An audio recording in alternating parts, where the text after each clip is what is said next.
Արցախցիներին փախած անվանող Նիկոլ Փաշինյանը հերթական անգամ ցույց տվեց իր իրական դեմքը։ Շոկացնելու եմ սաղիկ։ Մարդիկ, ովքեր իր պատճառով կորցրել են իրենց տունը, հողը, հարազատներին եւ իրենց գերեզմանները, այսօր իշխանության ղեկավարի կողմից ոչ միայն չեն ստանում աջակցություն ու հարգանք, այլ արժանանում են վիրավորանքների։ Արայ համբալներ, դուք Ֆերարի արագությամբ փախել եք արա, դուք ով եք արա, որ կարա խոսակ։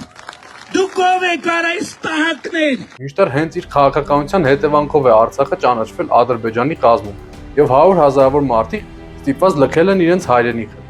Այսինքն նա նախ քաղաքական որոշումներով հանգեցնում է ազգային աղետի, հետո նույն այդ աղետի զոհերին անվանում փախածներ։ Հայերանի հացավորքան դնայք զոհվեիք, դուք ես կենթանի ընդհանրապես, դուք ես կենթանի, դուք ես կենթանի, որ միատել 5000 զոհի մասին ես խոսում, այդ տական, ինչ ես կենթանի, ինչ ես կենթանի։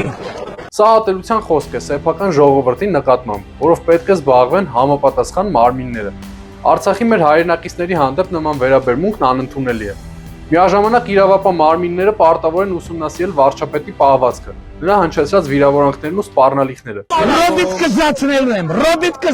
եմ, շոկացնելու եմ, սաղկացնելու եմ, կանուտացնելու եմ, կզացնելու եմ, սաղկացնելու եմ, շոկացնելու եմ։ Եթե ընդդիմադիր որևէ գործիչ նման բառապաշար օգտագործեր կամ այսպիսի ագրեսիվ վարք դրսևորեր, վաղուց քրեական գործեր կհարուցվեին, ոմանք կհայտնվեին ճաղերի հետևում, բայց իշխանության ներկայացուցչի դեպքում նման բան չենք տեսնում։ Դրա վառ ապացույցն է բացի այս դեպքից հրապարակված այն տվյալները, ըստ որոնց Արմավիրի մարզում դպրոցի ուսուցչական կազմին հրահանգել էին մասնակցել ԿՊ-ի քարոզարշավին։